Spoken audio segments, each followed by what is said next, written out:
Bueno, entonces estoy pensando que esto puede estar unido con otra cosa, que es la perseverancia en el trabajo. O sea, el trabajo lo podemos hacer bien una vez, pero el hacerlo siempre bien, o intentar hacerlo siempre bien, ¿qué es eso de la perseverancia? ¿Cómo se consigue?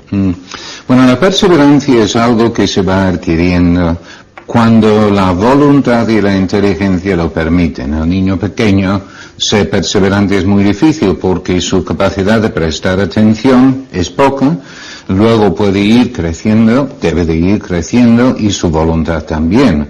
Entonces, que un niño pequeño termina un juego que ha comenzado, pues es un éxito enorme, porque ha durado 20 minutos y él después de 5 minutos quería cambiar de actividad. Que un niño pequeño decide que va a arreglar un cajón, unos cajones, y no solo es capaz de sacar todo y dejarlo en el suelo, sino también de volver a ponerlo en el cajón y terminar de ordenarlos, pues ya es una acción de perseverancia. Pero si lo planteamos en sus términos ya más completos, pensando en algún tipo de meta en el futuro, distante en el futuro, entonces encontramos que lo que la perseverancia nos ayuda a hacer es de superar las dificultades externas que hay en el camino hacia esa meta, distracciones, personas que nos invitan a hacer otra cosa, y luego también de superar las dificultades internas que podemos tener también. Esta sensación de comodidad, de pereza o de cansancio, de superar estas dificultades también para la meta. Yo haría 3 recomendaciones para ser perseverantes, que se aplique igual a la persona mayor que a los hijos, especialmente los adolescentes. Primero, si uno plantea algo importante en la vida, uno logra que el hijo plantee algo importante, lo más probable es que hay que dividirlo en una serie de hitos, en una serie de cuestiones parciales, porque si yo no alcanzo algo, digo, pues mira, ya he llegado aquí, voy a ir ahí. Un autor que va a escribir un libro de 800 páginas, lo que no hace es de poner 800 páginas en blanco aquí y empezar a escribir. Pienso, pues mira, esto va a tener 40 capítulos, cada capítulo tendrá 20 páginas aproximadamente, habrá un comienzo, un desarrollo en 3 o 4 puntos y luego un resumen para cada capítulo, y por tanto la introducción al primer capítulo, pues estamos pensando en unos 3 páginas. Entonces es posible que empiece a escribir, porque ha dividido esta gran masa de hojas en algo que se puede plantear. Lo mismo para aprender a tocar la guitarra, para cualquier cosa que requiere tiempo, pues hasta dónde quiero llegar en un plazo razonable. Primera recomendación. Segunda, cuando uno plantea algo importante y novedoso dentro de la propia vida, casi seguro que hay que dejar de hacer otra cosa que también era importante en su momento. La gente que han empezado a aprender inglés en no sé cuántas veces, pues porque lo añaden por encima de todo lo que están haciendo. Entonces, en lugar de esto, uno piensa, ¿qué puedo dejar de hacer para luego dedicar media hora al aprendizaje del inglés? Tengo costumbre de ver las noticias todos los días. Pues voy a dejar de verlos, gano media hora o 3/4 y así lo dedico al inglés. Ya es posible. Pero la verdad es que casi todo el mundo está bastante ocupado. Hay que pensar en qué hay que dejar de hacer para luego atender a lo que más valor tiene. Y por último lugar, reconocer que cuando uno plantea algún tipo de meta distante, pero que es valioso, algo que vale la pena hacer, va a haber un primer momento de ilusión, estoy animadísimo para hacerlo, y después de eso ya viene el bajón, la curva de la fatiga. Y en este momento, sabiendo que lo más probable es que va a venir, uno tiene que contar con los demás. Por eso están los amigos, entre otras cosas. Y para luego ir y animarse conjuntamente y seguir el proceso.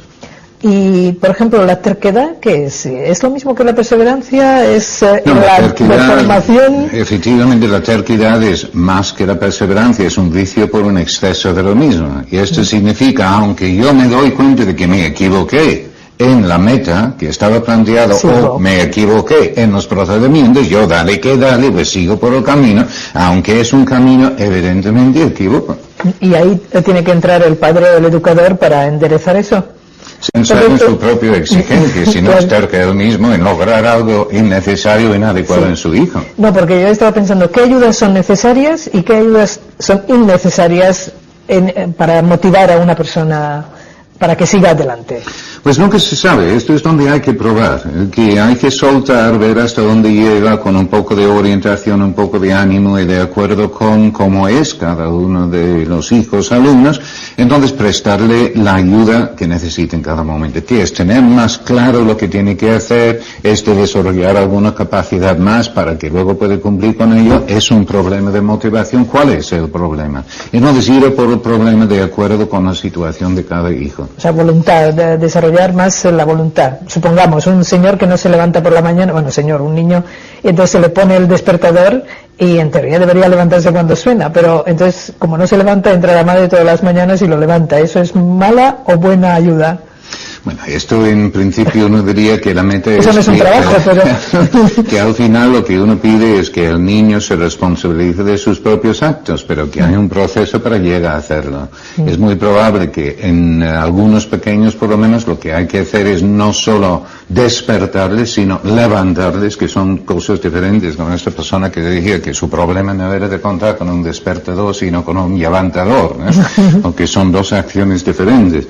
Ahora, si la meta en el futuro es que efectivamente este hijo se levanta solo, se despierta solo, se levanta solo, además hace la cama y deja el cuarto arreglado antes de ir al colegio, cuando es adolescente, pues hay que empezar desde pronto adquiriendo estos hábitos, aunque de momento lo hace, pues porque mamá está encima, le quita las mantas y quiere obligar a levantarse. Ya va adquiriendo el hábito, le va a ser más fácil cumplir con ello y luego ya adolescente será más fácil. Lo malo es que cuando de pequeño, como es más cómodo, la madre o el padre, me da igual, entonces sustituyen al hijo, lo hacen todo por él, nunca tiene que hacer el esfuerzo él.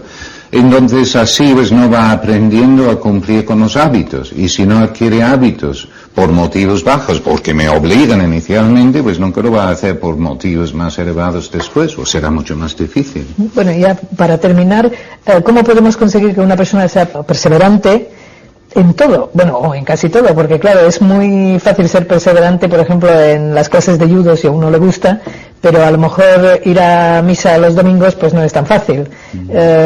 ¿Cómo conseguimos que esa persona, digamos, extienda esa capacidad de perseverar en todo lo que hace? Bueno, de hecho creo que los tres ayudas que mencioné antes son igual de aplicables a cualquier ámbito dentro de la vida. Vamos a pensar en lo que decía era, por un lado, de dividir la gran meta en una serie de hitos. Pues esto sí es, por ejemplo, la vida de fe, que efectivamente hace falta la perseverancia porque nunca vamos a ser perfectos en la vida, ¿no? Aunque la gran meta es de ser uno con Dios, en otras palabras, santificarse, pues entonces de ser uno con Dios nunca lo vamos a lograr, o lo logramos en parte, ¿no?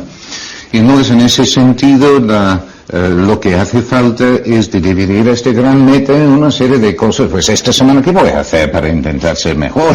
Una cosa de esto. Y luego también si necesitamos esto del bajón, la curva de la fatiga, entonces uno necesita ayuda. Claro que uno necesita ayuda, por eso están los sacramentos y por eso también está la orientación que uno puede recibir por vía de la precisamente de la confesión. Entonces pues, es lo mismo, es exactamente lo mismo, los mismos pautas que había mencionado. Y también, si uno quiere cumplir con esto, pues hay que pensar que uno va a dejar de hacer para luego atenderlo. Es exactamente lo mismo. Son los tres pautas que se pueden aplicar a cualquier ámbito de la vida. Muchas gracias.